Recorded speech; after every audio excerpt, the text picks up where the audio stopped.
E aí, hoje, então, eu quero começar essa live fazendo uma pergunta para vocês, tá? Quantas vezes vocês já ouviram uma criança que é chamada de preguiçosa? Ah, ela não faz porque ela não quer fazer, ela não para sentada, ela vive apoiando a cabeça, né, na mesa, ela se cansa muito rápido. E aí, quase sempre vem uma explicação do quê? Comportamento. Ah, essa criança tem preguiça, essa criança tem falta de interesse, desatenção.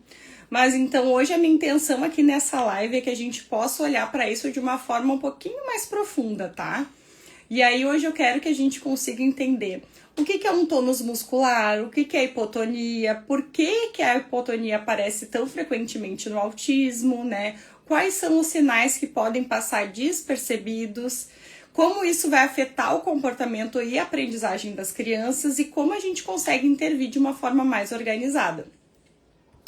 Mas aí, antes de falar um pouquinho sobre a hipotonia, a gente precisa construir uma base mais importante. Então, muitas vezes a gente vai observar que a criança ela parece cansada, desatenta, que ela parece mais molinha, né?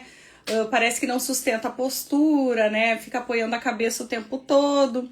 E aí a gente já pensa lá no desinteresse, na preguiça, né? Ou na dificuldade dessa criança de manter a atenção. Mas antes de qualquer interpretação, a gente precisa ter uma pergunta central. Como que esse corpo está organizado para existir na gravidade? Essa pergunta ela vai nos levar diretamente ao conceito do tônus. O tônus, então, ela é a base fisiológica, neurológica e funcional, sem a qual o movimento organizado ele não acontece. E aí eu quero reforçar algo muito importante, tá? Que causa uma confusão. Tônus não é força. Muita gente acha que uma criança hipotônica ela precisa fazer força, né? Ou é uma criança fraca. Mas isso não é verdade, essa equivalência não está correta. A força muscular, o que é? Ela é a capacidade de produzir a contração muscular voluntária com maior intensidade. Então, é a capacidade também de gerar uma potência muscular, de vencer uma resistência, de deslocar uma carga, né? Produzir uma ação. O tônus vai ser outra coisa. O que é o tônus, né? É o estado de ativação basal do músculo que está em repouso. Ou seja, mesmo quando o nosso corpo parece que está parado, existe uma ativação muscular mínima acontecendo o tempo todo. E aí os músculos eles não ficam completamente desligados quando a gente está parado, quando a gente está de pé ou sentado. Sempre existe um nível de ativação de fundo, que é para manter esse corpo preparado para sustentar a postura, para reagir à gravidade e para iniciar o movimento quando tiver que fazer. Então, quando eu estou em pé, aparentemente parado, eu não estou em repouso absoluto, né? Do ponto de vista neuromuscular. O meu corpo, ele tá fazendo ajustes o tempo inteiro, né? Pequenos músculos, eles vão sendo recrutados e sinais vão sendo enviados continuamente, né? Que são as informações sensoriais que vão chegando lá no sistema nervoso central e o cérebro está regulando isso, o quanto de ativação é necessário para continuar nessa posição. Então, isso que vai ser o tônus. O tônus, então, ele é um efeito dinâmico, né? Ele é um fenômeno dinâmico, ele não é algo fixo, algo estático. Ele vai mudando o tempo todo de acordo com a posição do corpo, de acordo com a tarefa, de acordo com a gravidade, né? Com a intenção motora, com o estado emocional que a gente se encontra e com a qualidade do processamento sensorial também. Por isso que quando a gente fala em tônus, nós não estamos apenas falando de músculo. Nós estamos falando de regulação neurológica do movimento e também da postura. Então, o tônus, ele vai ser a expressão entre a relação, né? A expressão da relação entre o cérebro, o corpo e o ambiente. E aí, ele vai ser influenciado por várias vias motoras, né? Por aferências sensoriais, por mecanismos reflexos, por ajustes automáticos e pela organização global do sistema nervoso. Por que isso é tão importante a gente entender? Porque nenhuma função motora complexa se constrói sem uma base tônica adequada. A criança ela não se senta bem se ela não tiver uma ativação postural mínima. Ela não vai brincar com qualidade se não tem, né, uma eficiência nesse sistema. Então, ela não vai conseguir subir escadas, ela não vai manipular objetos com precisão, se a base tônica dela estiver desorganizada. Então, antes da coordenação, antes da destreza, antes da motricidade fina, antes da aprendizagem motora mais refinada, tem que existir uma base de regulação tônica. E isso é um tema super central, por isso que eu trouxe pra gente hoje. Se a gente quer compreender, né, o comportamento, a aprendizagem, a fadiga, a evitação, nós precisamos começar falando sobre o tônus.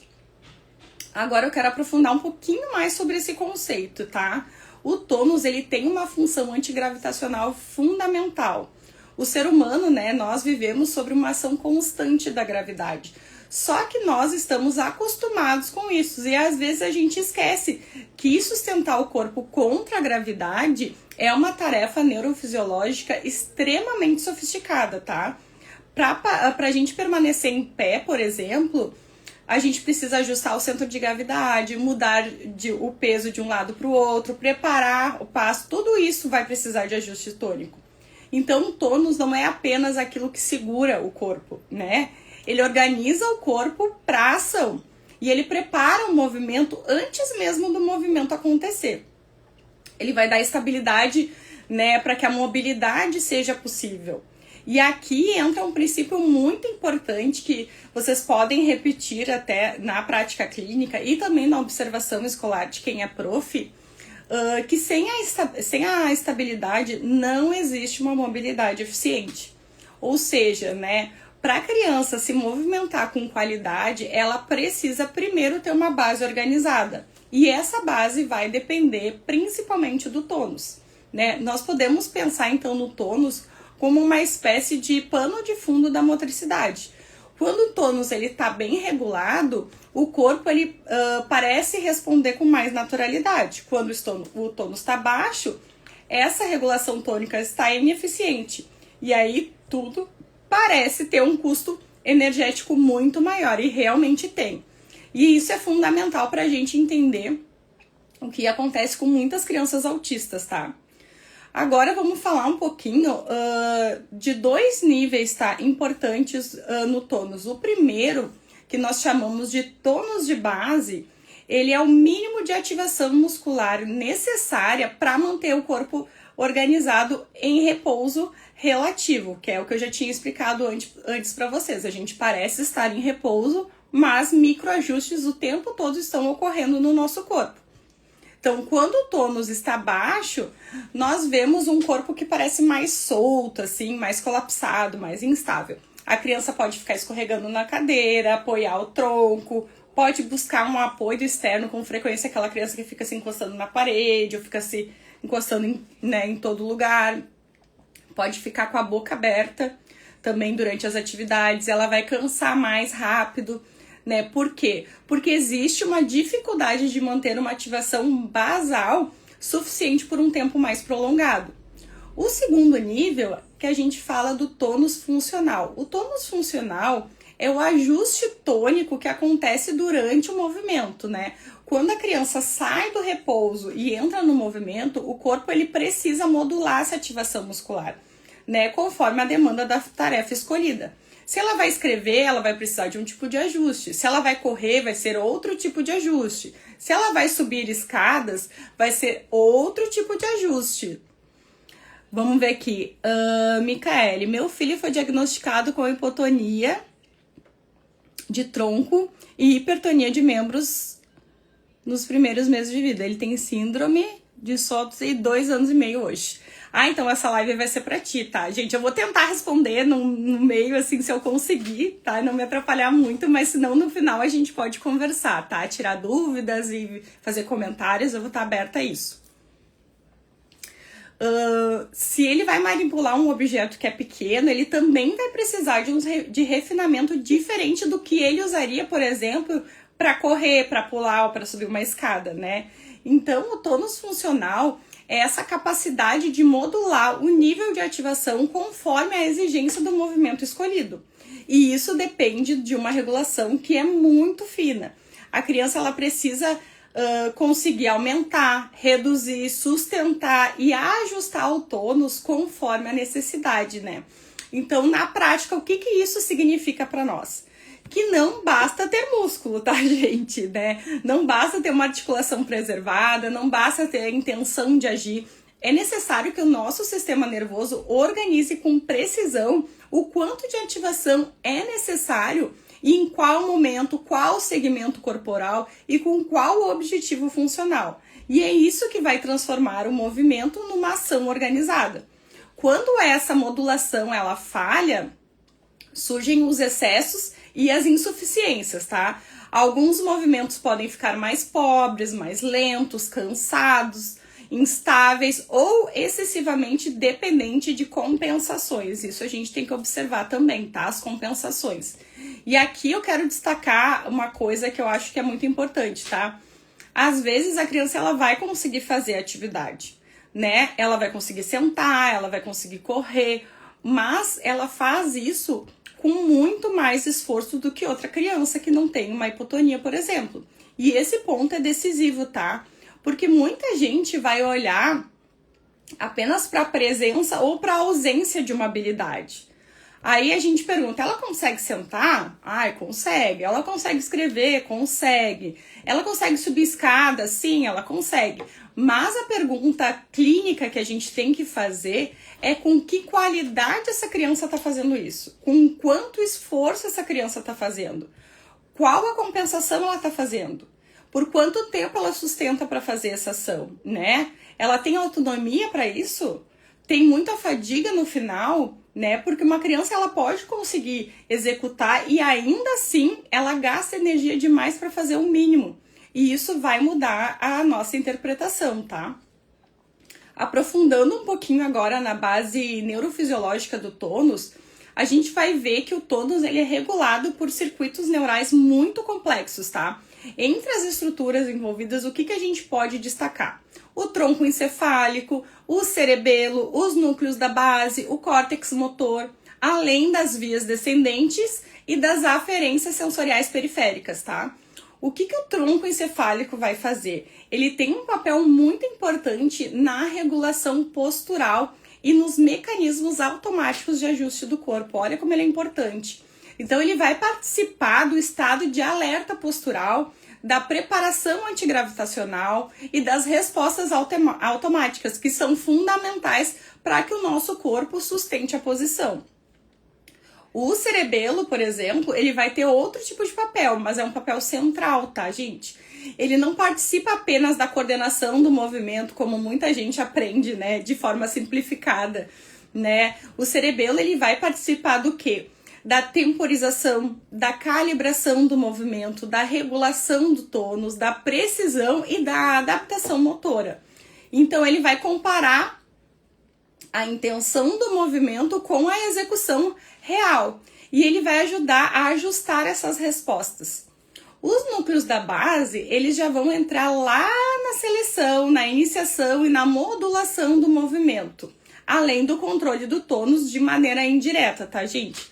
O córtex motor, ele vai participar lá do planejamento e da execução voluntária. Mas a execução voluntária eficiente, ela só acontece quando existe uma base tônica e postural minimamente organizada, senão não acontece. E além dessas estruturas centrais que a gente falou, o sistema nervoso, ele depende o tempo inteiro da entrada de informações sensoriais. E aqui entram dois sistemas que são fundamentais para a regulação, né? Que é o sistema vestibular e o sistema proprioceptivo. Eu gosto muito de explicar isso de uma forma clara, porque alguns pais né, vêm com dúvidas e eles passam a olhar também o corpo da criança de outra maneira. O sistema vestibular, ele informa o cérebro qual é a posição da cabeça em relação à gravidade e em relação ao movimento. Ele vai detectar acelerações mais lineares, né? Acelerações angulares também, mudança de posição e deslocamento da cabeça. Ou seja, o cérebro ajuda a responder aquela pergunta: onde que a cabeça tá? Ela tá parada, ela tá em movimento, ela tá inclinada, né? O corpo tá mais acelerado, há risco de perda de equilíbrio. Então essas informações elas são essenciais para os ajustes posturais automáticos. Se o sistema vestibular ele informa que houve um deslocamento, o corpo ele precisa responder com ajustes musculares muito rápidos em tempo real. Sem isso, a estabilidade vai ficar comprometida. Já o sistema proprioceptivo ele vai informar o cérebro o que está acontecendo lá nos músculos, nos tendões e nas articulações. Ele informa a posição segmentar, a amplitude, a tensão muscular, o alongamento, a compressão articular e a organização corporal interna. E é por meio disso, da propriocepção, que o cérebro sabe, por exemplo, onde é que está meu ombro, onde é que está o joelho, quanta força está sendo aplicada, quanto o meu músculo está alongado. Sem a propriocepção adequada, o corpo ele perde essa referência interna, né? E um corpo sem essa referência interna tende a buscar muito mais apoio externo, mais pressão, mais contato, mais compensação. Então, quando a gente fala do tônus, a gente precisa compreender que ele depende profundamente da qualidade da informação sensorial que vai chegar lá no sistema nervoso. Um tônus bem regulado, ele não depende apenas de uma capacidade muscular, né? Mas da qualidade com que o cérebro vai receber, vai integrar e responder às informações que vêm do corpo e também da gravidade. Por isso que algumas alterações na modulação sensorial, elas podem repercutir diretamente na organização tônica. Então, a gente pensando nas dificuldades vestibulares e proprioceptivas, elas podem aparecer como uma instabilidade postural, cansaço, apoio excessivo, lentidão, dificuldade de permanência e a redução também da eficiência motora dessa criança. Outro ponto importante que eu acho também, que também se relaciona com o estado de ativação global do organismo, ele não está isolado, tá? É o estado emocional, é o nível de alerta, da motivação e da capacidade de autorregulação.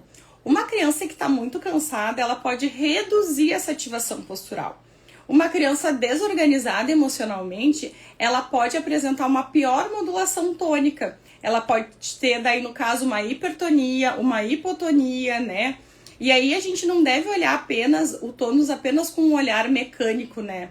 O tônus ele é um conceito neurofuncional, gente. Ele é uma base integradora. Ele participa da postura, da ação, da aprendizagem motora, da permanência na tarefa, da eficiência do gesto, da economia corporal e até do comportamento.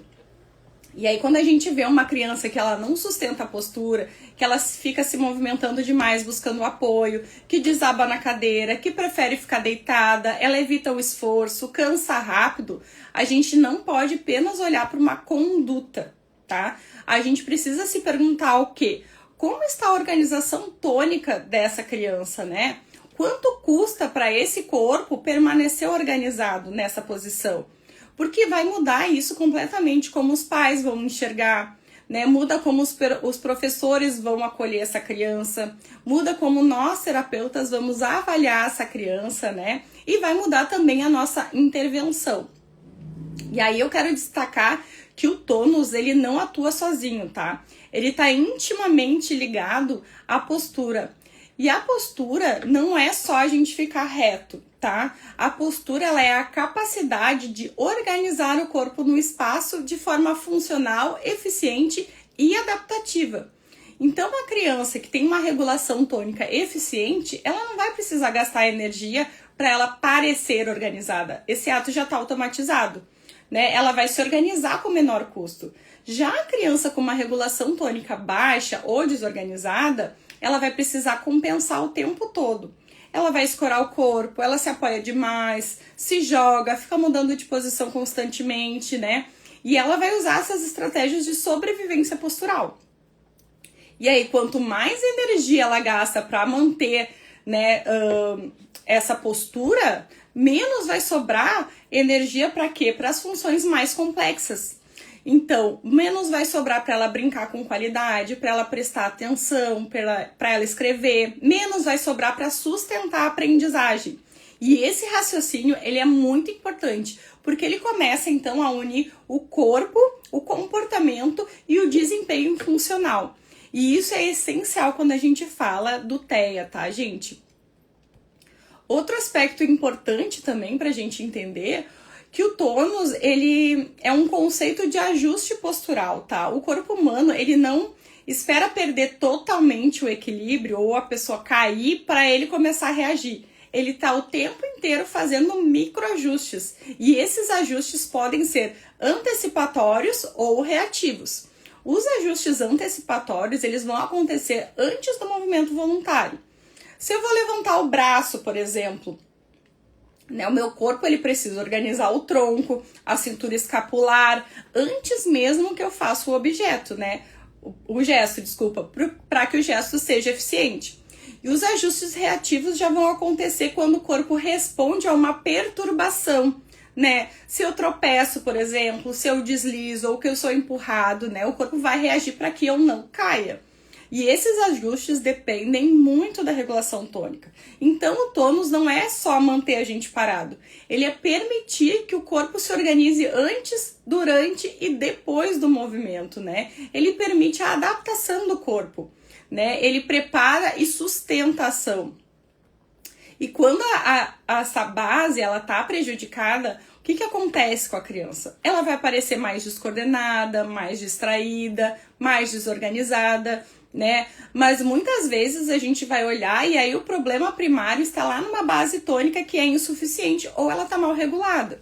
Então, o tônus muscular, ele é uma base invisível que sustenta a postura, vai preparar para o movimento, vai organizar a resposta, né, contra a gravidade e influencia diretamente na qualidade funcional desse corpo. O tônus, ele não é força, tá, pessoal? Ele não é apenas o músculo, ele é um elemento central de uma organização neuromotora.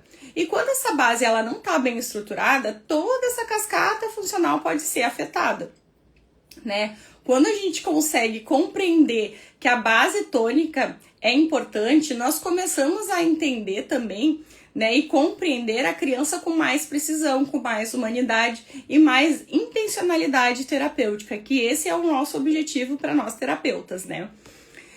Agora, então, que a gente já entendeu um pouquinho do tônus muscular, né, a gente conseguiu avançar para um ponto, né, da nossa conversa, que é compreender o que é hipotonia.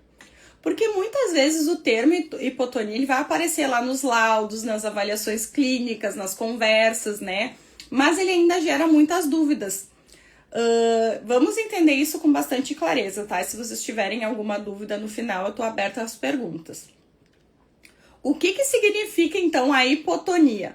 A hipotonia é literalmente redução do tônus muscular, ou seja, aquela ativação basal do músculo está abaixo do esperado para aquela idade e para aquela demanda funcional. Então, a hipotonia ela não é o sinônimo de fraqueza, tá, gente? Essa é uma confusão muito comum que acontece. A fraqueza muscular, o que ela significa? Que o músculo não está conseguindo produzir a força suficiente de quando ele é solicitado.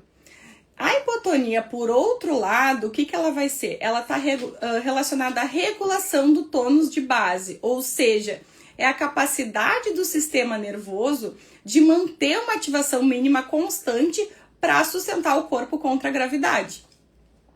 Uma criança ela pode, por exemplo, ter uma força preservada e ainda assim apresentar uma hipotonia. Isso acontece quando o problema, tá? Ele não está necessariamente na capacidade de gerar aquela contração voluntária, mas sim na capacidade de manter essa ativação muscular contínua e por um longo tempo. E essa diferença, ela muda completamente como a gente interpreta o corpo da criança. Por exemplo, tá? Ela pode conseguir subir escada, mas subir escada vai exigir muito esforço dessa criança. Ela pode conseguir sentar na cadeira, mas se manter sentada na cadeira por muito tempo vai gerar uma fadiga, ela começa a escorregar. Ela pode conseguir escrever, mas em poucos minutos, o que ela acontece, né? Ela começa a demonstrar traços de cansaço, né? Perda e qualidade da escrita. Então, muitas vezes, o problema não é a execução inicial da tarefa, o problema é a sustentação funcional da tarefa ao longo do tempo. E isso está diretamente ligado à regulação tônica. Agora eu quero fazer uma pergunta que eu acho que ajuda muito na prática clínica, tá? Quando a gente observa uma criança, o que a gente precisa perguntar? Esse corpo, ele tá conseguindo sustentar a organização contra a gravidade de forma eficiente? E a gente muitas vezes não pensa nessa pergunta porque é algo quase que automático pra gente, né? Porque quando a gente vive contra a gravidade, ela existe uma ativação tônica constante. Quanto menor for essa ativação de base, maior será o esforço necessário para manter a postura e o movimento. Por isso que as crianças com hipotonia, frequentemente, elas apresentam algumas características corporais clássicas, tá? Vai ser um tronco mais caído, mais colapsado, os ombros vão ser caídos, a postura mais relaxada, apoio excessivo em superfícies na parede, na mesa, dificuldade de alinhamento postural. E em alguns casos a criança parece que fica escorregando na cadeira, ela fica mudando de posição o tempo todo, se movimentando, fica procurando apoio com frequência, né? Se fica se inclinando sobre o braço, sobre a mão, né? E essas a gente tem que pensar que não são escolhas comportamentais, tá, gente? São estratégias corporais dessa criança para lidar com uma base tônica que está reduzida. Então, quando o corpo ele não consegue gerar essa estabilidade interna suficiente, ele vai buscar a estabilidade externa. E isso é algo importante para a gente compreender, porque muitas vezes a criança é chamada de preguiçosa, mas na verdade o que está acontecendo? Aquele corpo ele está gastando muito mais energia para sustentar funções que são básicas. Outra característica que é bastante comum são crianças com hipotonia e fadiga postural precoce, ou seja, atividades que vão exigir a manutenção da postura podem se tornar muito cansativas, né? E isso pode aparecer em situações como permanecer sentado lá na sala de aula, realizar atividades na mesa, participar de atividades motoras mais longas, sustentar a posição durante as tarefas cognitivas. E aí, quando a fadiga aparece, a criança começa a apresentar comportamentos que muitas vezes vão ser interpretados como desatenção. Ela vai ficar se mexendo, mudando de posição, evitando a tarefa. Mas, na realidade, o que está acontecendo? Está acontecendo algo muito simples. O corpo chegou no limite da sustentação postural. E esse ponto é extremamente importante porque ele vai conectar o corpo e o comportamento. A gente tem que pensar que a hipotonia, ela não é uma condição única, tá? Ela pode ter diferentes origens. Em alguns casos, ela pode estar associada a condições neurológicas mais específicas. Em outros casos, pode ter origem genética. E também pode aparecer em síndromes metabólicas ou condições neuromusculares, tá? Mas quando a gente fala em hipotonia no contexto do autismo, muitas vezes a gente está lidando com algo que chamamos de hipotonia funcional, que está mais associado à regulação sensório-motora. Isso o que significa? Que o sistema nervoso, ele não está organizado, ele não está organizando o tônus de maneira eficiente, né? E aí as informações sensoriais estão sendo mal processadas. Nós falamos antes, né, dos dois sistemas fundamentais, que são o vestibular e o proprioceptivo. Esses sistemas, eles vão levar informações que são essenciais para a regulação do tônus, tá? Se a qualidade dessa informação não estiver adequada, o cérebro ele pode ter dificuldade de ajustar o nível de ativação muscular necessário para manter essa estabilidade. Por exemplo, tá? Se o sistema vestibular ele não está fornecendo as informações mais consistentes sobre a relação do corpo com a gravidade, os ajustes posturais eles vão ser menos eficientes. Se a propriocepção não está sendo processada adequadamente, o corpo ele pode perder essa referência interna. E quando ele perde uma referência interna, ele vai tentar buscar um apoio externo. E isso explica porque as crianças parecem precisar sempre estar apoiada, se encostando ou pressionando o corpo contra as superfícies, tá? Outra questão importante da hipotonia é o conceito que a gente fala da economia energética do movimento. Todo movimento tem um custo energético, tá? Quando a organização tônica está eficiente, o corpo consegue executar as tarefas com menor gasto. Mas quando a base tônica é insuficiente, o custo energético fica muito maior. E isso vai gerar uma fadiga mais rápida. Pode gerar a evitação de fazer as atividades, vai diminuir a participação motora da criança nas atividades. E isso tem um impacto direto nas experiências dessa criança. Porque o que acontece, que eu vejo muito com crianças autistas, elas evitam a tarefa. E aí o que acontece? Quanto menos ela participa das experiências motoras, menos oportunidade ela tem de desenvolver as habilidades e melhorar essa base tônica. Então a hipotonia ela não afeta apenas o presente, ela pode influenciar toda a trajetória do desenvolvimento motor dessa criança. Outro aspecto que é importante da hipotonia, que ela pode influenciar no planejamento motor. O planejamento motor é a capacidade da gente organizar uma sequência de movimentos para atingir aquele objetivo.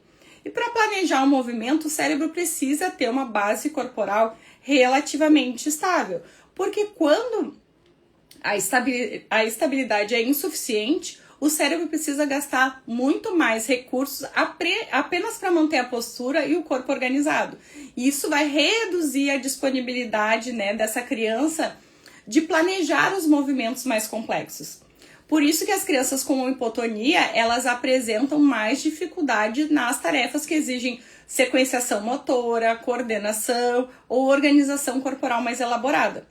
Outro ponto que muitas vezes vai aparecer pra gente associado à hipotonia é a hipermobilidade articular, tá? Isso eu vejo que é pouco falado, mas é muito importante. Algumas crianças elas vão apresentar articulações com maior amplitude de movimento e isso vai gerar mais instabilidade para essa criança, porque as articulações vão depender muito mais da musculatura para se estabilizar. E aí quando o tônus está reduzido e a articulação é mais móvel, o corpo precisa trabalhar ainda mais para manter o alinhamento. E isso pode aumentar a sensação de esforço durante as atividades posturais, né? Por exemplo, só se manter sentado. Também é importante a gente entender que a hipotonia ela pode variar de intensidade. Existem quadros de hipotonia mais leve, moderada e mais significativa.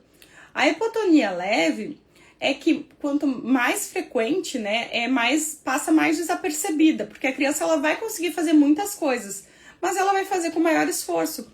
Ela vai participar das atividades, mas ela vai ter menos resistência. Ela pode fazer as tarefas, mas aí no final vai estar mais fatigada, né? Por isso que muitas vezes o nosso olhar ele precisa ser bastante atento na clínica, né? Não basta observar, ver se a criança consegue fazer a tarefa, né? Qual é a qualidade desse movimento? Qual é a postura da criança durante o movimento, né? Quanto tempo ela sustenta fazendo a atividade? Quanto esforço ela está demonstrando? Ela está buscando apoio externo de base? Né? Essas observações elas são fundamentais para a gente compreender se a base tônica está adequada ou não dessa criança. Agora, então, eu quero trazer uma ideia central para a gente que conecta tudo isso aqui que a gente está falando, tá? A hipotonia ela não é apenas um achado físico, ela pode influenciar diretamente na postura, na coordenação, na resistência física, na participação das atividades, na tolerância, né, às tarefas e até no comportamento. Quando uma criança ela vai gastar muita energia para sustentar o próprio corpo, ela vai ter menos energia disponível para atenção, para um controle emocional, para persistência nas tarefas. E é por isso que muitas vezes o comportamento ele pode ter uma base muito corporal, tá? E aí a gente fala assim que a psicomotricidade ela entra muito nesse ponto, tá? Dessa questão de unir o comportamento, né, com a parte motora. Então, quando a gente pensa em crianças autistas, a gente precisa olhar o corpo com muito mais atenção, porque o autismo ele não se desenvolve apenas nos aspectos sociais e comunicativos. Ele também vai envolver os aspectos sensório-motores.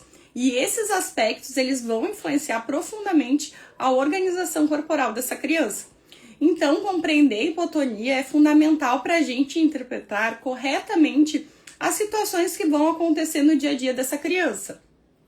Quando a gente consegue entender isso, a gente deixa de olhar essa criança como alguém que não quer fazer atividade e a gente começa a olhar essa criança como alguém que o corpo pode estar precisando de mais suporte, mais organização, mais compreensão, mais tempo para realizar a tarefa. E essa mudança de olhar vai fazer toda a diferença na forma como os pais, educadores e nós profissionais vamos nos relacionar com o desenvolvimento dessa criança. E aí eu quero trazer um exemplo real pra gente aqui. Vamos pensar num menino de 5 anos, tá? Autista de nível 1 de suporte. A queixa da escola era desatenção. E aí a professora disse que ele não parava sentado, ficava apoiando a cabeça na mesa, evitava as atividades para escrever. E aí durante a avaliação, o que eu observei, né? Ele tinha um tônus de tronco mais baixo, uma instabilidade escapular, dificuldade de ajuste postural. Então, para ele se manter sentado, óbvio que ia ter muito esforço, né? E ele não estava desinteressado, ele estava cansado. E aí a gente começou a iniciar um trabalho focado mais na organização tônica e na estabilidade proximal. E aí o tempo de permanência dele na mesa começou a aumentar, a tolerância da escrita também aumentou e a atenção melhorou, né? Porque quando a gente consegue organizar o corpo, a função vai melhorando. E esse tipo de raciocínio clínico é exatamente isso que eu quero passar para vocês aqui hoje. Agora que a gente entendeu um pouco, né, que o tônus muscular, o que é, sobre a hipotonia, a gente pode avançar para uma pergunta que eu acho que é muito importante, tá? No desenvolvimento infantil. Por que a hipotonia aparece com tanta frequência nas crianças autistas? Essa é uma pergunta que muitas famílias me fazem e que também aparece com frequência, né, nas escolas e entre nós profissionais que trabalhamos com desenvolvimento infantil. Primeira coisa que eu tenho que esclarecer é que nem toda criança que é autista ela vai ter uma hipotonia, né? O espectro autista ele é extremamente heterogêneo. Existem crianças que vão ter uma organização motora excelente, né? Que vão ter coordenação preservada. Existem crianças com força, com resistência, mas ao mesmo tempo a gente sabe que as alterações de tônus são bastante frequentes no autismo. E para compreender isso, nós precisamos olhar para o autismo não apenas como uma condição de comunicação e intervenção social, né? O autismo ele vai envolver muitas diferenças na organização sensório-motora dessa criança, e essas diferenças elas vão influenciar diretamente a forma como o corpo se organiza contra a gravidade e durante o movimento.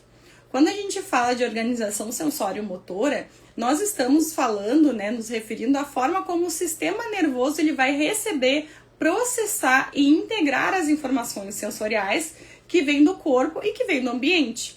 E essas informações elas vão incluir os estímulos visuais, auditivos, táteis, vestibulares e proprioceptivos.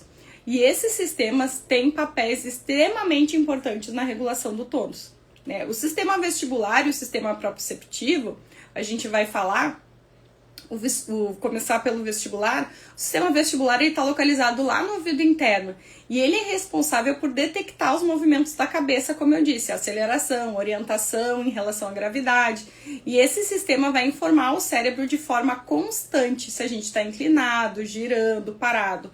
Essas são informações que são fundamentais para que o cérebro se organize e tenha os ajustes posturais automáticos. Sempre que o corpo mudar de posição, o sistema vestibular ele tem que enviar os sinais que ajudam o sistema nervoso a ajustar o tônus muscular para manter o equilíbrio e a estabilidade. Então, a gente vai inclinar a cabeça para frente, por exemplo. A gente vai precisar se reorganizar rapidamente, né? Organizar a postura, a musculatura para não perder esse alinhamento.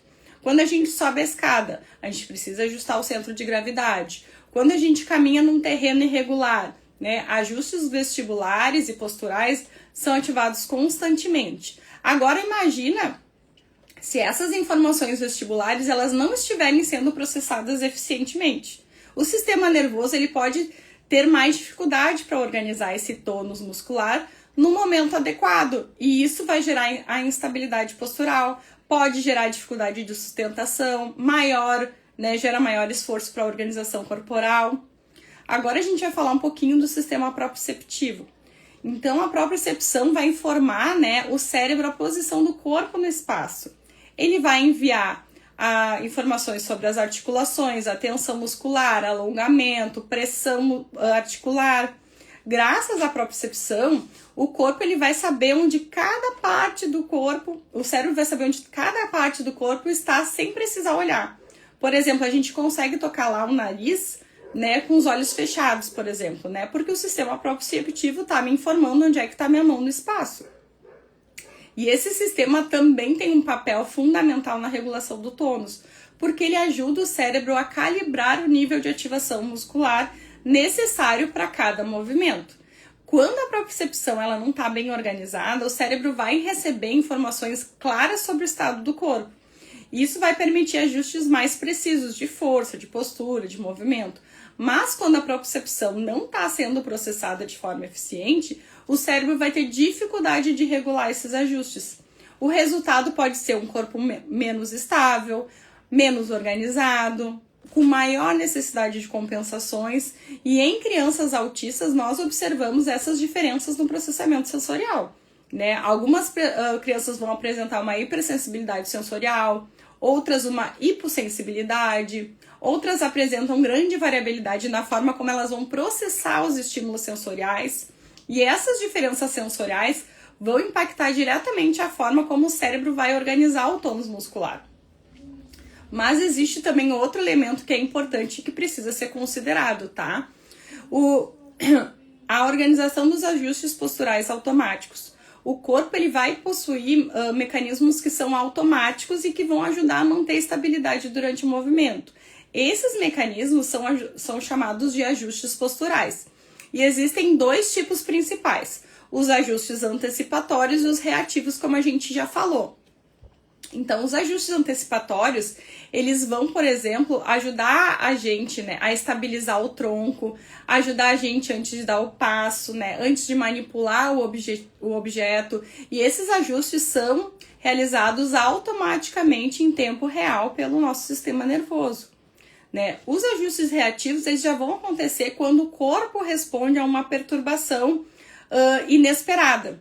Alguém vai nos empurrar levemente, né? Ou o chão é irregular. O corpo ele vai precisar responder rapidamente para a gente não perder o equilíbrio e não cair. E esses ajustes, né, eles dependem da integração entre os sistemas sensoriais, cerebelo, tronco encefálico e a musculatura postural. Quando esses mecanismos eles estão bem organizados, o corpo ele vai manter uma estabilidade, né, com facilidade. Mas em crianças autistas a gente observa dificuldade nesses ajustes automáticos.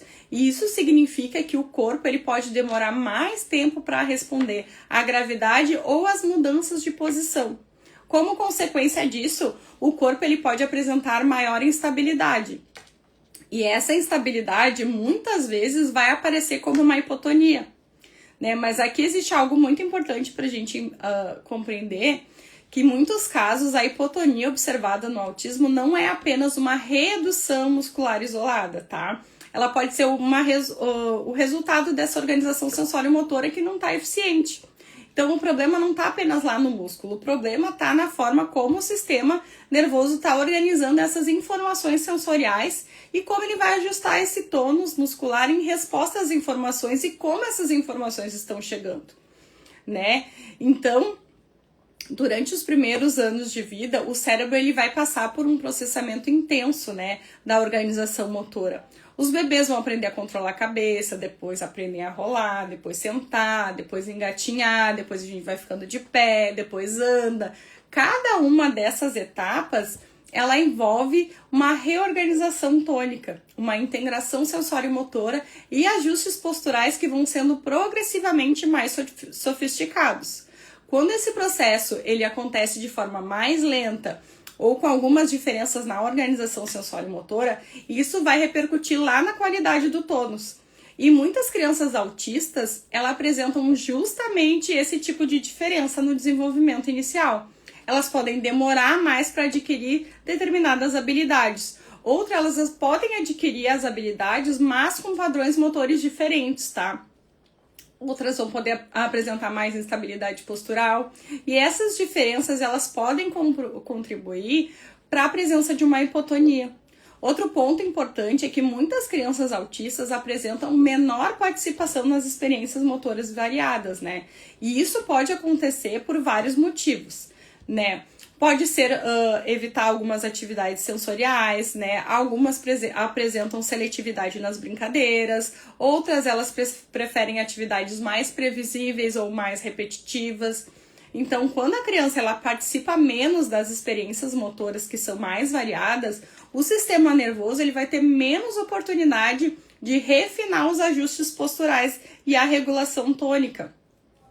E isso também pode influenciar no desenvolvimento da base corporal, Porque quando a gente fala de hipotonia no autismo, a gente precisa olhar para um quadro de forma ampla, tá? Não se trata apenas da gente observar que os músculos estão mais relaxados, né? Nós precisamos considerar a organização sensorial, a integração vestibular, a integração proprioceptiva, a qualidade dos ajustes posturais, qual é a história de desenvolvimento dessa criança, né? Do desenvolvimento motor dessa criança, porque eu vejo muitas vezes também que chega na clínica, a criança, ela tem total capacidade de realizar, mas ela nem foi exposta a essas experiências motoras variadas, né? Ela vai sendo exposta sempre para as mesmas atividades, sempre ficando no colo, ou sempre sentadinha, não vai para o chão, né? E tudo isso vai contribuir para a forma como o corpo vai organizar o tônus, né?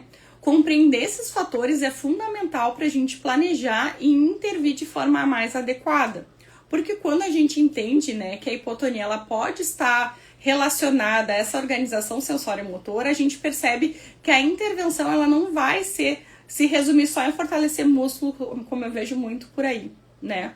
É necessário a gente trabalhar a organização corporal dessa criança, né? Trabalhar a estabilidade proximal, a integração sensório-motora. É necessário a gente oferecer para essa criança experiências motoras estruturadas que vão ajudar o sistema nervoso dela a reorganizar essa regulação tônica. E isso é algo que vai mudar completamente a forma como a gente vai planejar esse tratamento. Por isso que vai deixar de ser apenas uma abordagem de um exercício muscular e passa a ser uma abordagem de organização neurofuncional do corpo. Esse olhar mais amplo, quando a gente trabalha com crianças autistas, é muito necessário, porque o corpo, o cérebro e o comportamento, eles estão profundamente conectados. Quando a organização corporal melhora, muitas outras funções também melhoram, né? Melhora a participação, melhora a resistência, a atenção dessa criança vai melhorar, vai ser sustentada por mais tempo, né? A criança vai engajar nas atividades com mais qualidade, vai ter mais autonomia no dia a dia. Então, compreender que a hipotonia comum no autismo não é apenas uma questão teórica, tá? É uma chave muito importante para a gente pensar melhor o comportamento dessa criança, né? E estruturar melhor a nossa intervenção de uma maneira mais eficaz. Agora a gente pode pensar numa criança, numa menina, tá? Com autismo também nível 1 de suporte, ela tinha crises frequentes na escola, e principalmente durante atividades de escrita, né? E aí a escola interpretava isso como um comportamento opositor. Mas durante a avaliação, o que foi observado? Baixo tônus de base, uma instabilidade de tronco, dificuldade de dissociação de cinturas e manter a postura controlando a mão ao mesmo tempo era extremamente exigente para essa criança, né? O corpo ficava com uma fadiga extrema e aí surgia a frustração. Por isso que ela entrava em crise. Após a nossa intervenção, ela que foi focada numa estabilidade proximal e na organização tônica, a tolerância dessa criança na escrita aumentou muito, tá? E aí esse tipo de raciocínio clínico que eu quero que vocês comecem a ter, pra gente pensar lá na base dessa criança, tá? Não ver só o final, o que tá acontecendo agora com essa criança. Agora eu quero falar um pouquinho de um assunto que gera muita identificação, tá? Porque até que a gente falou mais da base teórica, a gente falou sobre o tônus, sobre hipotonia, né? Como isso afeta mais no autismo. Mas agora eu quero trazer um pouquinho desse assunto para o nosso cotidiano, tá? Para aquilo que muitos pais observam em casa, né? Os professores vêm na sala de aula, né? E que nós, profissionais, a gente precisa enxergar com mais precisão clínica, tá? Porque uma das grandes questões da hipotonia leve ou a moderada é justamente essa. Ela muitas vezes vai passar despercebida, né? Porque não que ela não esteja presente, ela passa despercebida porque frequentemente os sinais eles vão ser interpretados de forma isolada, superficial, ou então tudo como comportamento. Isso é muito importante da gente, né, diferenciar. A criança, ela não é vista como uma criança que tem dificuldade postural. Ela é vista como uma criança preguiçosa, desatenta, desorganizada, né? É aquela criança que não quer. E é extremamente importante que o olhar clínico da gente fique muito mais refinado. Porque muitas vezes o corpo tá dando sinais claros pra gente, né? Só que a gente tá lendo os sinais de forma errada. Então eu quero convidar vocês, né, durante essa parte aqui da live, a gente pensar numa criança específica. Pode ser o seu filho, seu aluno, seu paciente, pode ser uma criança que você conheça, que acompanhe mais por perto, né? E aí, enquanto eu for falando, você vai observando mentalmente essa criança, tá? Observar o corpo dela, observar como essa criança tá sentando, como essa criança brinca, como ela se movimenta, como ela vai reagir ao esforço, né, que é apresentado para ela, como ela sustenta a postura, como ela responde quando ela precisa permanecer em atividade por mais tempo. Porque o corpo fala, né, gente? E muitas vezes ele vai falar antes da criança falar, né? Antes da linguagem vem um comportamento que às vezes é muito mais explícito do que uma queixa mais formal. Então, um dos sinais que é muito conhecido, né, que eu acho que é um dos mais frequentes, é o sentar em W. Né? A postura em W, quando a criança vai sentar no chão com os joelhos mais flexionados, né, para frente e as pernas para trás, formando um W, a gente vê isso apenas com um sentar. Ela gosta de sentar desse jeito, né? Em alguns momentos do desenvolvimento, isso pode aparecer ocasionalmente, mas quando isso começa a aparecer com muita frequência, isso vai se tornando, né, a postura preferencial dessa criança vai merecer muita atenção, tá? Por quê? Porque a postura em W, ela vai oferecer uma base de apoio muito mais ampliada, né? Ela vai dar mais estabilidade externa para essa criança. Ela vai reduzir a exigência do controle de tronco e de equilíbrio dessa criança. Ou seja, então, essa postura muitas vezes ela é escolhida porque ela vai exigir menos ativação postural dessa criança, né? A criança não necessariamente vai ficar nessa posição porque ela gosta dessa posição esteticamente, né? Porque ela acha bonito. Não. É porque é mais fácil, né? Essa posição ela dá contenção, ela vai reduzir a necessidade de ajustes posturais mais finos. Ela oferece também uma sensação de estabilidade, né, que o corpo talvez não esteja conseguindo gerar sozinho, né? Então, quando uma criança ela senta muito em W, o que nós precisamos pensar? Não é que apenas ela senta assim, né? Nós precisamos perguntar, esse corpo ele tá buscando estabilidade por quê? Porque ele tem dificuldade de se estabilizar internamente? Esse tronco tá suficientemente ativo? Essa pelve tá organizada? Essa base tônica tá adequada, né? Outro sinal que é muitas vezes despercebido é a boca entreaberta durante as atividades. Muita gente olha isso, né, e pensa que é apenas uma respiração oral, que ela tá respirando pela boca, é um hábito, né, é uma flacidez facial, ou é costume, né, mania dessa criança. Mas do ponto de vista neuromotor, isso também pode sinalizar uma organização tônica mais baixa, né, especialmente do eixo axial, né, e da musculatura orofacial. Uma boca frequentemente entreaberta, ela pode estar associada a menor ativação de base, né? Pode estar associada à postura global mais colapsada, né? Porque dessa criança vai projetar o corpo para frente, vai ter mais a ação da gravidade, a boca vai ficar mais caída, né? Os ombros mais anteriorizados, né? Menor organização cervical, menor sustentação da postura global. Ou seja, muitas vezes é um detalhe facial que faz parte de um padrão corporal muito mais amplo. E não é um sinal que deve ser analisado sozinho, tá, gente? Ele tem que compor um conjunto de sinais. E é na clínica exatamente esse conjunto de sinais que vai nos interessar. Outro sinal que é importante é a cabeça apoiada na mesa. Esse é um clássico, né? A criança senta para fazer atividade e já tem que apoiar a cabeça, né? Então, ela vai se inclinar completamente sobre o braço, ou se encosta o tronco em toda a mesa, ou praticamente ela deita, né? E isso é muito importante. Por quê? Porque sustentar a cabeça e o tronco contra a gravidade, existe uma ativação tônica contínua. Quando essa base ela tá insuficiente, apoiar a cabeça vai deixar apenas de ser um jeito, né? E passa a ser aquela estratégia de economia energética que a gente estava falando.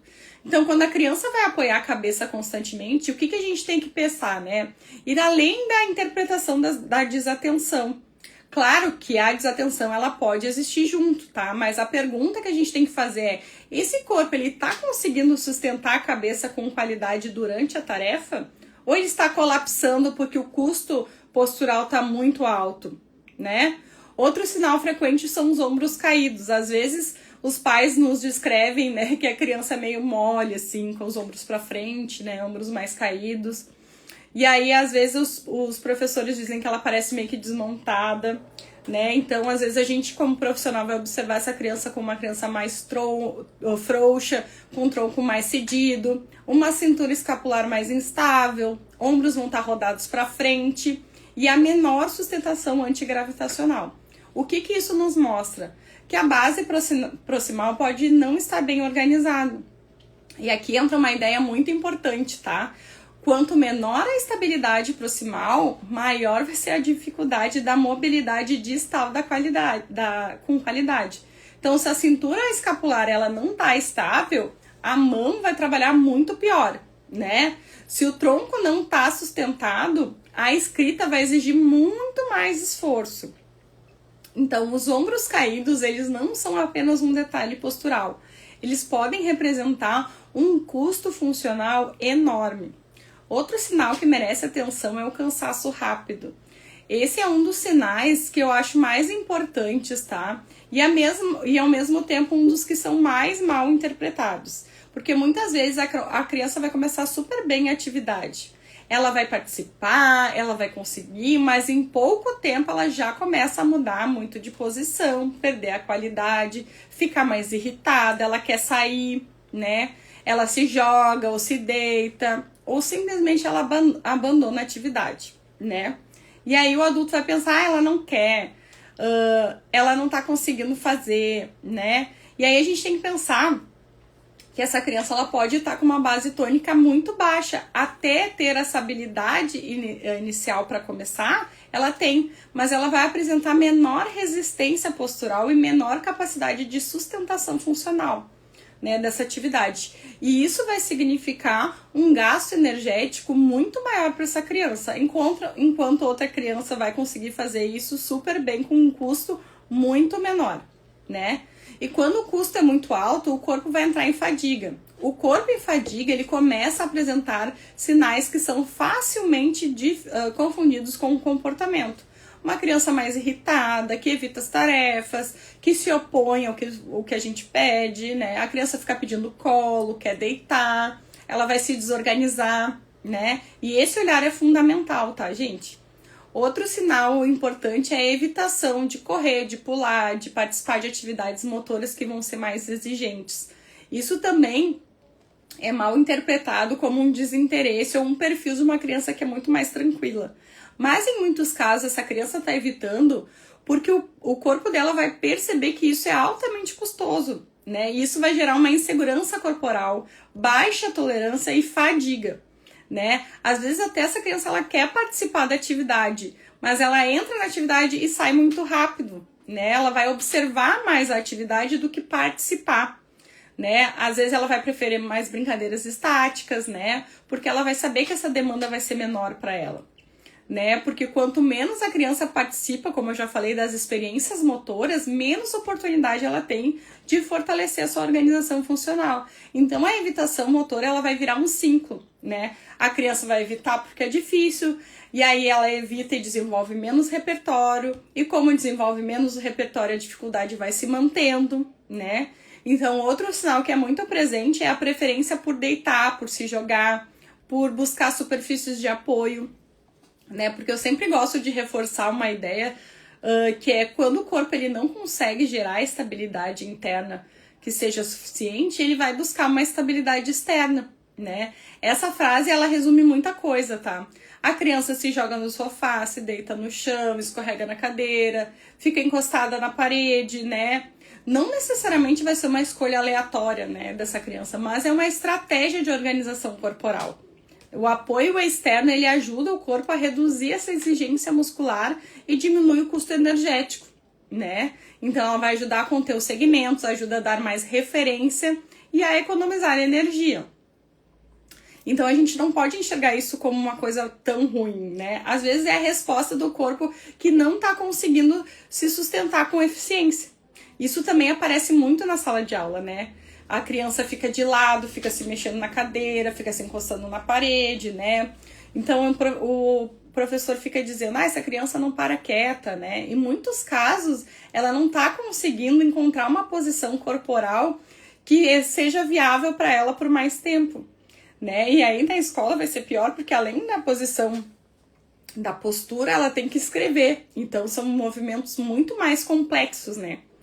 Outro ponto importante, que eu acho na fase escolar muito mais importante, é a qualidade da permanência dessa criança sentada.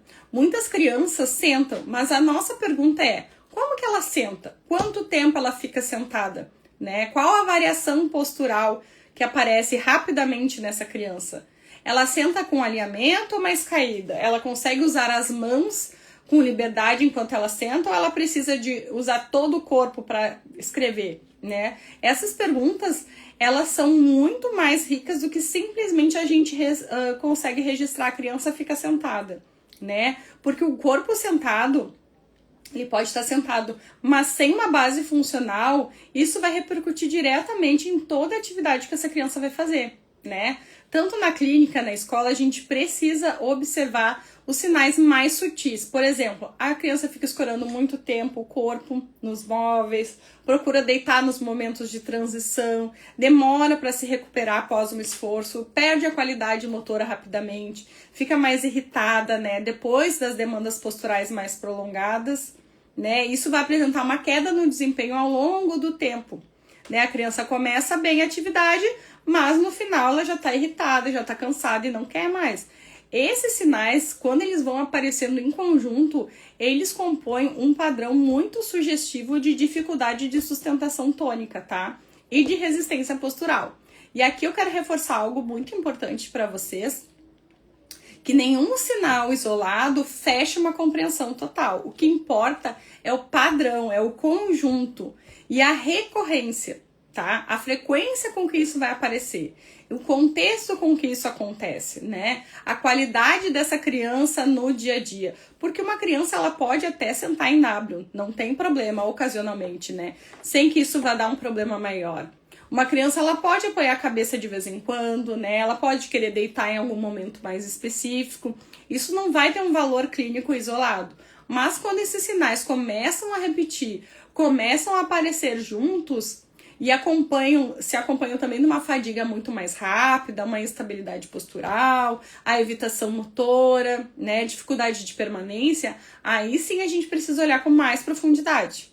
Outro cuidado importante é não transformar tudo em hipotonia também, né, gente? Nem toda criança que se movimenta muito, ela vai ser hipotônica. Nem toda criança que se apoia, ela é hipotônica, né? Por isso que uma avaliação clínica bem feita é indispensável. Mas, ao mesmo tempo, a gente ignorar esses sinais também vai ser um erro. Porque a hipotonia leve, principalmente, ela é justamente aquela que ela vai se infiltrando nas funções sem chamar muita atenção, né? Ela vai impedir, ela não impede completamente, né? Ela vai comprometendo a qualidade, vai aumentando o custo, vai reduzindo a resistência, né? E isso ao longo do tempo vai impactar muito a funcionalidade dessa criança. Né? Para os pais eu gosto de traduzir assim, que às vezes a criança até consegue, mas ela consegue cansando demais, se desorganizando, sofrendo mais do que os outros, né? E isso muda tudo, porque a forma como a família interpreta isso muda também a forma como ela vai acolher essa criança, como ela vai organizar a rotina dessa criança, né? Muda a forma de que ela vai buscar ajuda para essa criança. Para os professores eu gosto de reforçar o seguinte: essa criança ela não está resistindo à tarefa pedagógica em si, ela está resistindo a um custo corporal, né? Ficar sentada, sustentar a cabeça, estabilizar o tronco, coordenar a visão com a mão, manter a atenção e ainda produzir algo no papel pode ser uma demanda enorme para essa criança. Então, antes de concluir que há um desinteresse, é preciso a gente olhar para essa sustentação postural, né? E é para os profissionais que eu quero deixar um recado ainda mais claro. O olhar clínico, ele precisa sair só da observação superficial e entrar numa análise funcional, né? É preciso observar o eixo, né? O controle proximal, observar a qualidade da base, a resistência, o alinhamento, os ajustes posturais, a busca de apoio, o custo da tarefa, como está o comportamento após o esforço, né? Porque muitas vezes o problema vai aparecer lá no comportamento, né? Que é o último elo da cadeia, né? Então, o sentar em W, a cabeça na mesa, ombros caídos, né? A necessidade de apoio não são necessariamente preguiça, tá, gente? Podem ser marcadores de uma base tônica que tá insuficiente mesmo, né? Para sustentar essas demandas do dia a dia que são simples para muitas pessoas. Mas para ela não vai ser, né? E aí ela vai começar a buscar, né, mais estabilidade fora. E isso é muito comum, a gente vê muito isso, né? Por isso que o nosso papel não é julgar esses sinais, né? A gente tentar compreender eles com mais profundidade, né? Sair desse rótulo, né? A gente tem que ver o que esse corpo tá tentando nos comunicar, né? E aí a gente vai conseguir intervir de uma forma muito mais justa, muito mais técnica, né? Agora a gente vai entrar num ponto que costuma gerar muitas dúvidas e também muitos equívocos, tá? Que é a interpretação do comportamento infantil. Porque a gente falou sobre o tônus, sobre hipotonia, sobre os sinais corporais que passam desapercebidos, mas existe uma pergunta que aparece com muita frequência nas famílias e também nas escolas, tá? Qual é a relação da hipotonia com o comportamento? Eu já venho falando isso durante a live, né? Mas agora a gente vai falar um pouquinho mais. Porque essa criança com hipotonia, ela vai parecer mais desatenta, mais irritada ou mais desinteressada, né? Para responder essa pergunta, a gente precisa entender que o comportamento da criança, ele não acontece isolado do corpo, tá? O comportamento, ele é profundamente influenciado pelo estado corporal. E isso significa que a forma como o corpo está organizado vai influenciar diretamente a atenção, a tolerância às tarefas, a persistência, a regulação emocional dessa criança e a capacidade com que ela lida com a frustração, né? Então, quando a gente fala em hipotonia, nós não estamos falando apenas da postura, né, ou de movimento. Nós estamos falando de um fator que vai impactar de forma muito importante como essa criança vai participar do mundo aí fora, né? E aqui entra um conceito central que ajuda muito a gente a entender essa relação, que é o conceito do custo energético. Toda ação humana tem aquele custo energético que eu já falei, né? Quando o corpo está bem organizado, do ponto de vista tônico, o custo vai ser baixo. Quando o corpo não está organizado, o que vai acontecer? Esse custo vai ser muito alto, né? E aí, o que acontece? Essa base tônica que está desorganizada, que vai aumentar esse custo energético, ele vai precisar gastar o dobro de energia para fazer a mesma atividade que o outro está fazendo tranquilamente, né? E aí a criança precisa gastar energia só para sustentar o corpo. O que vai sobrar para energia para outras funções, né? Para atenção, para o planejamento, para o controle emocional. Então a gente vai imaginar uma situação que é muito comum, tá? A criança tá lá sentada na sala de aula. Ela precisa, né, manter o tronco reto, estabilizar os ombros, controlar a mão, precisa olhar para o quadro, precisa processar as informações auditivas do que a professora está falando, né, o pensamento, escrever, e tudo isso tem que acontecer ao mesmo tempo, né? Para essa criança ter, com uma boa organização tônica, o corpo faz esses ajustes automaticamente, não tem problema, né? A postura vai fluir automaticamente com baixo custo energético e o resto vai vindo, né? O cérebro vai direcionar as outras atividades com mais recursos e mais eficiência cognitiva. Agora a gente imagina uma criança com hipotonia. Essa criança vai precisar gastar muito mais energia para manter o corpo organizado, né? Para manter o tronco ereto, para sustentar a cabeça, para estabilizar o corpo, né? Os ombros, manter-se sentado na cadeira. Então, a mesma tarefa cognitiva, né? O corpo já começa trabalhando muito. E isso significa que o cérebro ele vai precisar dividir os recursos entre sustentar o corpo e realizar a tarefa. E essa divisão de recursos, ela pode gerar o que a gente chama de sobrecarga funcional. E quando essa sobrecarga funcional aparece, alguns comportamentos vão começando a surgir. A criança fica mudando de posição, como a gente já falou, escorregando na cadeira, apoiando a cabeça, né? Pode se inclinar sobre a mesa, pode ficar levantando na sala de aula várias vezes, né? Evitar a tarefa. Isso não significa que ela não quer fazer. Isso está significando que o corpo está entrando em fadiga. E aqui eu quero compartilhar uma frase que eu acho que resume muito bem.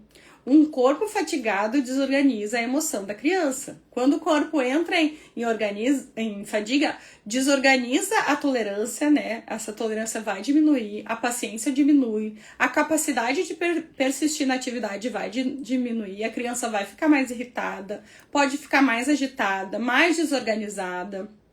Ela pode querer sair da sala de aula, querer se jogar. Então, muitas vezes, aquilo que aparece como um comportamento opositor é, na verdade, um corpo que chegou no seu limite, tá? Outro ponto importante a gente entender a relação da hipotonia com a atenção. Muitos pais nos relatam que a criança parece desatenta, que ela não consegue se concentrar, né? Mas aí existe uma pergunta muito importante que a gente precisa se fazer. A criança, ela tá realmente desatenta ou ela tá cansada? Né? Porque manter uma atenção sustentada exige energia. O cérebro precisa estar disponível para se focar. E aí, quando a grande parte da energia está sendo usada para manter a postura, vai sobrar muito menos energia para a atenção, né? Isso significa uma desatenção que pode ser secundária a um custo corporal. Né? A criança não necessariamente pede atenção porque ela não quer prestar atenção. Ela pede porque o corpo está gastando energia demais para se manter organizado. Outro aspecto importante é entre a hipotonia e a evitação das tarefas. Quando a tarefa vai exigir muito esforço corporal, o cérebro ele vai aprender rapidamente que aquela atividade é cansativa. E quando algo é percebido como cansativo, o cérebro vai tender a evitar. Isso é natural, né? É um mecanismo natural de economia energética. Então, algumas crianças vão começar a evitar determinadas tarefas, né? Podem evitar brincadeiras, evitar escrever, né? Não porque elas não gostam necessariamente ou de correr, de subir escadas, enfim, mas é porque o custo corporal daquela atividade é muito alto, né? Outro ponto que aparece com frequência é a irritabilidade após o esforço, né? Os pais relatam que a criança fica bem por um tempo, participa das atividades, vai brincar, correr, se movimentar, mas depois ela fica super irritada, fica mais sensível, mais desorganizada. E isso acontece porque o corpo entrou em fadiga, tá? E essa fadiga vai aparecer. O sistema nervoso ele vai ficar menos eficiente na regulação emocional porque está com aquele custo energético alto, né? Então, pequenas frustrações podem gerar reações muito maiores. A criança pode chorar mais, pode se irritar mais, pode apresentar mais dificuldade para lidar com os limites naquele momento. Então, mais uma vez aparece um comportamento aí conectado ao corpo, né? É um estado fisiológico do nosso organismo, né? Outro comportamento comum em crianças com base tônica mais baixa, né, é a busca por posições que vão reduzir essa exigência postural.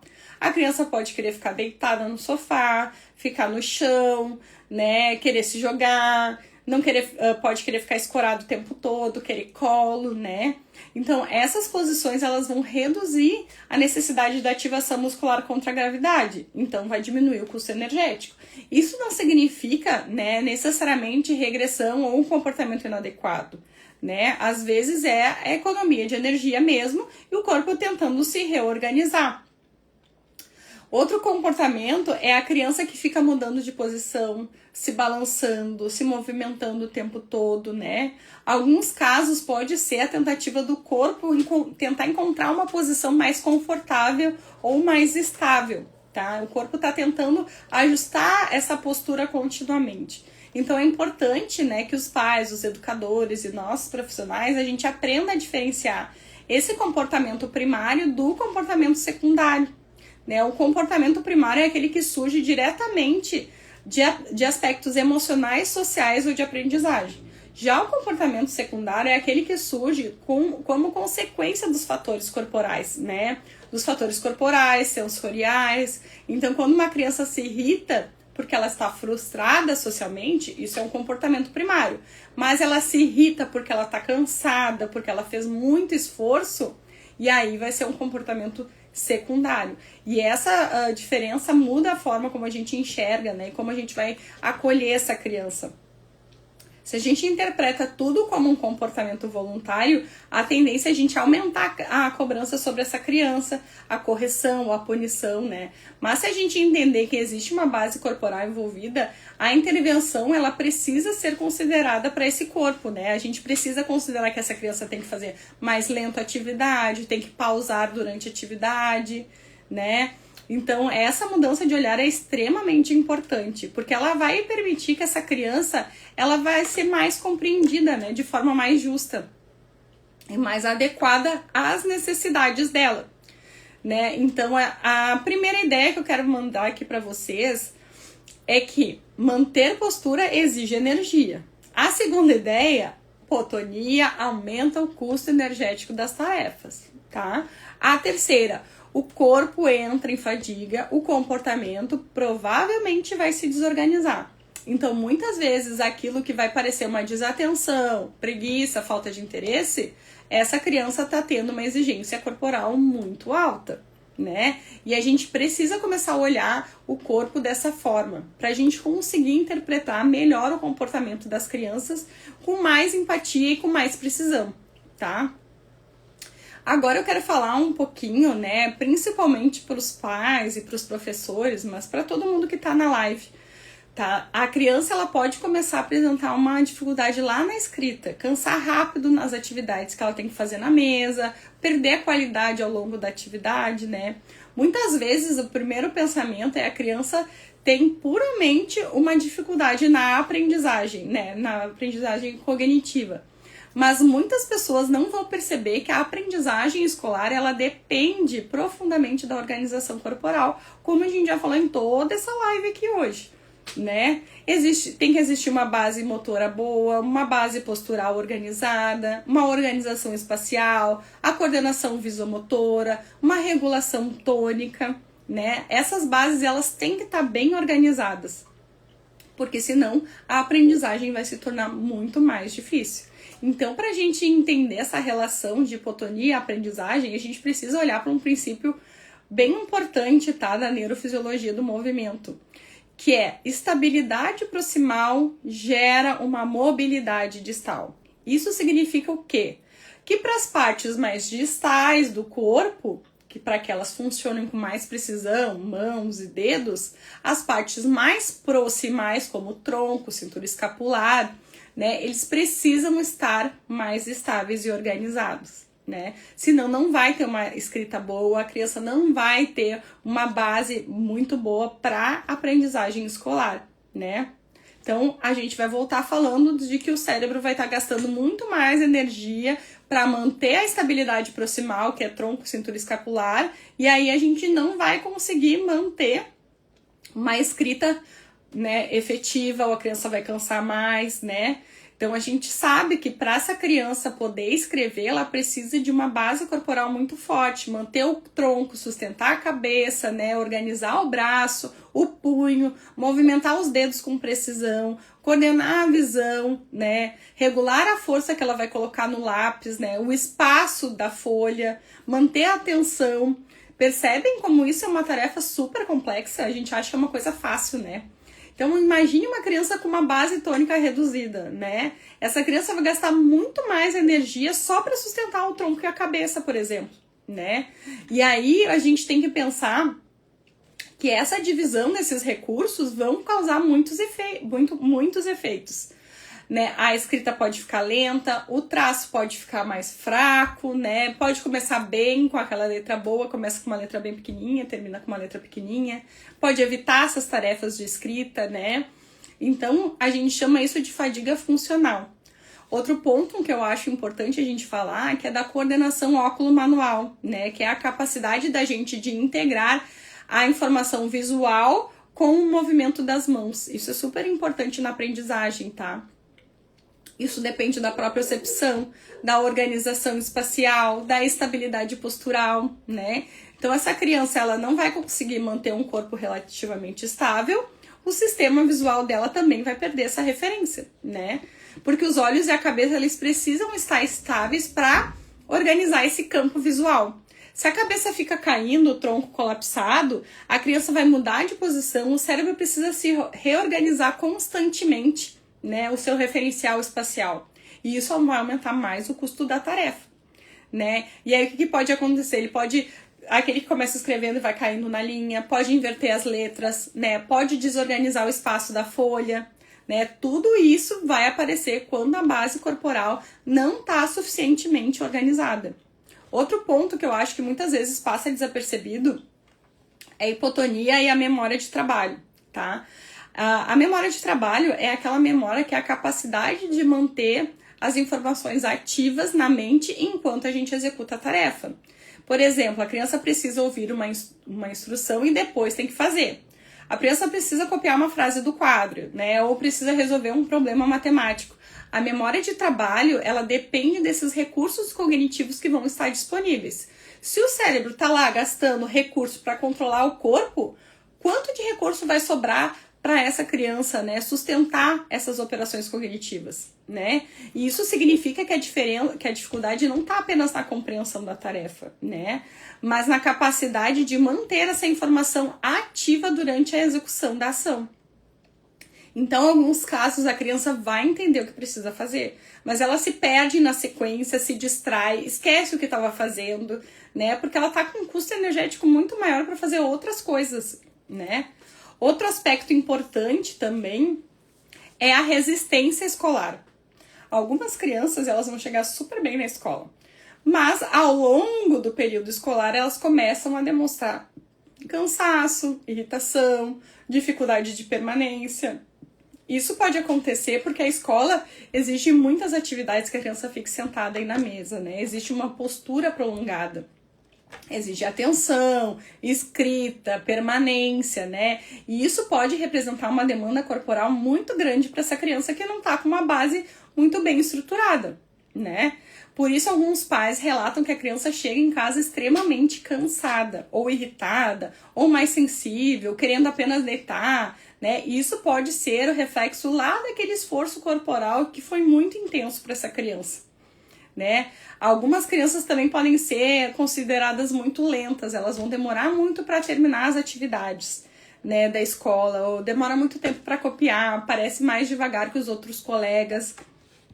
Isso acontece porque o movimento exige muito mais controle. Quando a base corporal não está bem organizada, o cérebro precisa trabalhar mais para controlar cada gesto, né? E isso vai tornar o raciocínio, a sua ação muito mais lenta. Então, quando a gente pensa na aprendizagem, a gente precisa entender que o cérebro ele não trabalha isolado do corpo. O cérebro ele vai trabalhar através do corpo, né? O corpo é um instrumento pelo qual o cérebro vai executando as tarefas, né?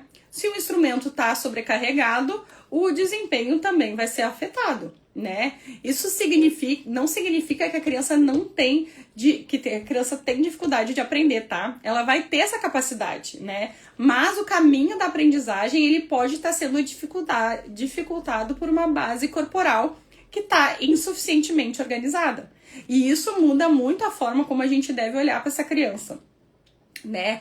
E aí a gente pensa, então, que pais e professores, eles vão observar essa criança que cansa rápido, que se apoia na escrita, apoia a cabeça, escorrega na cadeira, demora muito para copiar, né? Para terminar as tarefas. A gente precisa pensar na base corporal que está envolvida nas atividades. Quando essa base corporal está organizada, por meio de uma intervenção adequada, muitas coisas vão começar a melhorar, tá? A resistência vai aumentar, melhora a postura, a escrita vai ganhar mais estabilidade, a criança fica mais tempo nas tarefas, né? A aprendizagem começa a fluir muito mais natural, né? Então, a gente compreender essa relação da hipotonia e da aprendizagem não é apenas uma questão teórica, mas é uma chave super importante para a gente interpretar corretamente o que está acontecendo com muitas crianças na escola, né? E principalmente para a gente poder oferecer um suporte adequado para que elas consigam aprender com menos esforço e muito mais eficiência, tá? Então, até aqui a gente falou sobre a hipotonia, sobre o tônus muscular, falamos então sobre como a hipotonia ela pode impactar no comportamento, na aprendizagem, mas muitas famílias vêm e perguntam, né, o que pode ser feito, né, o que eu posso fazer para ajudar essa criança, como se organizar o corpo dessa criança, né, e aqui algo muito importante da gente esclarecer é que intervir na hipotonia não significa só fortalecer músculo, tá? Esse é um erro bastante comum.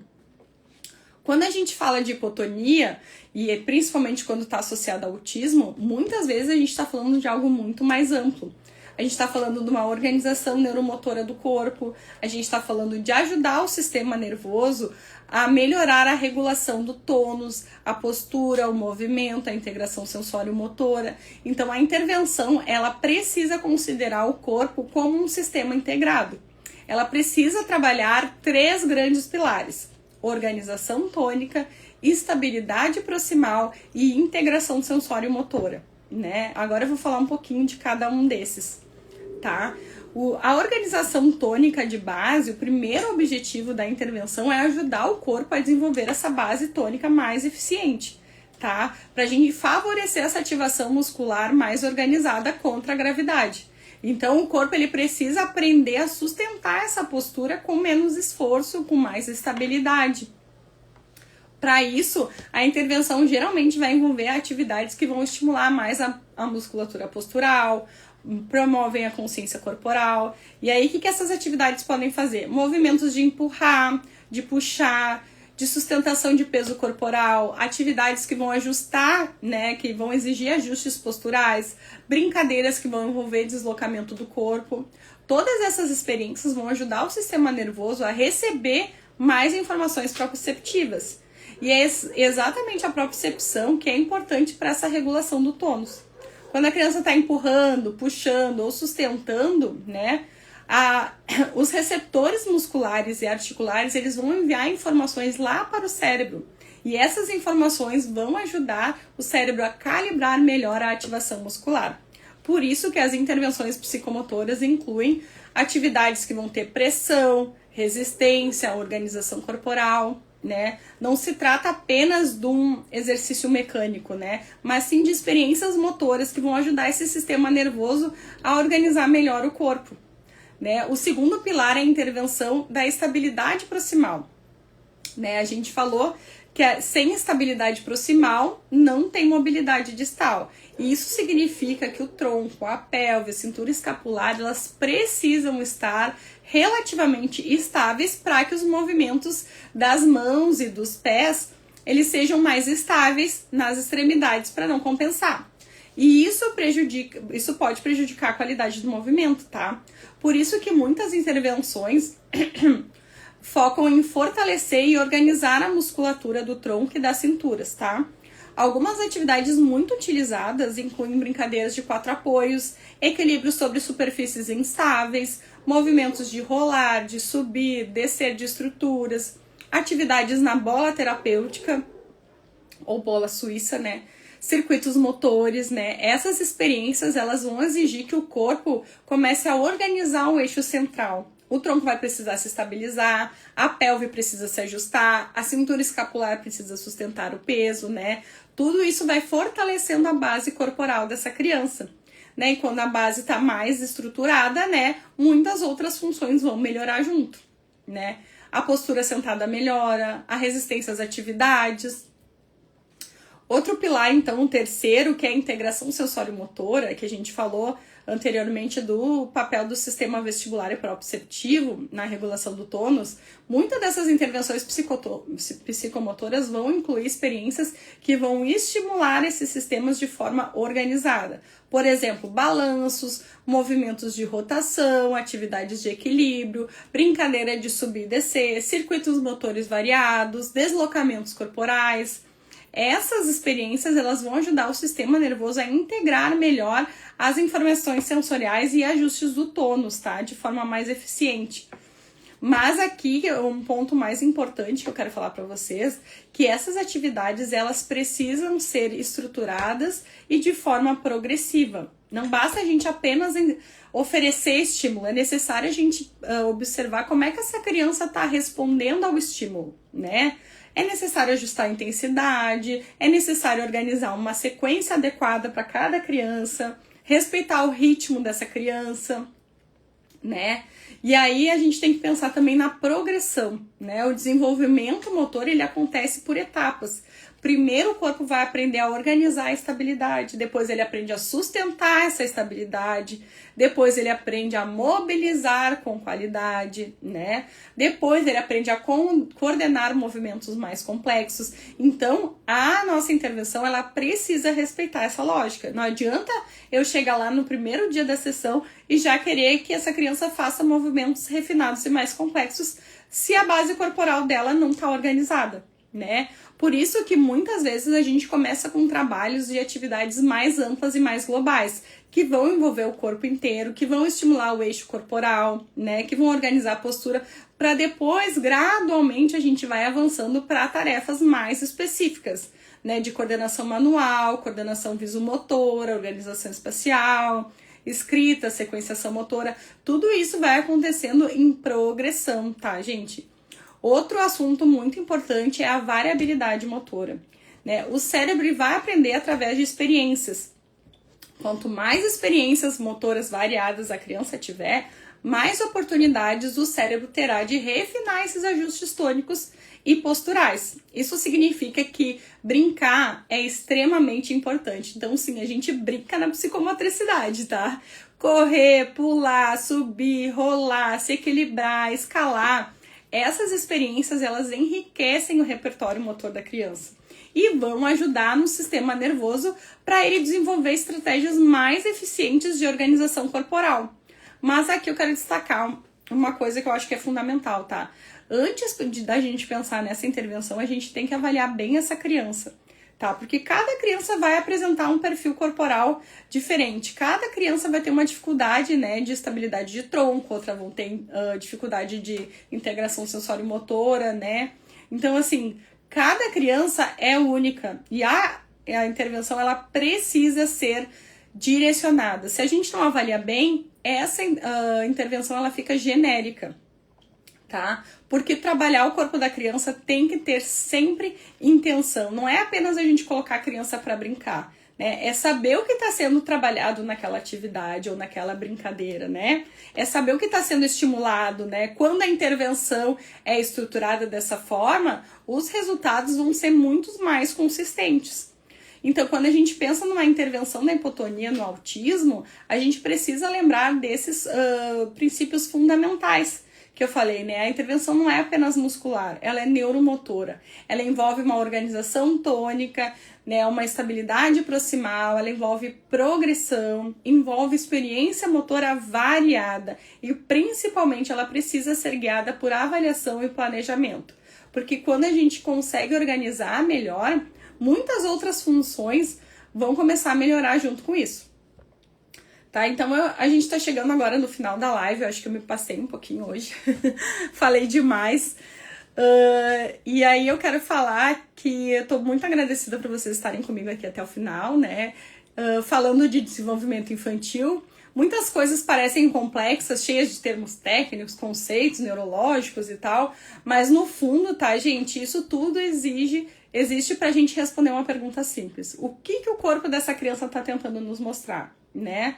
Então a gente já viu que o tônus não é força, né? Que o tônus é aquela ativação basal, depois a gente entendeu o que é hipotonia, né? Que não é necessariamente uma fraqueza muscular, né? Então, assim, eu quero que a gente saia, assim, dessa live com um pensamento bem diferente de quando a gente entrou. Ou talvez se vocês já sabiam disso, né? Mas eu acho que quando eu comecei a estudar sobre isso e me dei conta de tudo isso que eu falei hoje, a minha intervenção e o meu olhar sobre o desenvolvimento infantil e sobre as crianças mudou muito. Eu quero deixar um beijo para vocês então, agradecer todo mundo que ficou comigo até o final da live e até segunda-feira, tá? Um beijo, tchau!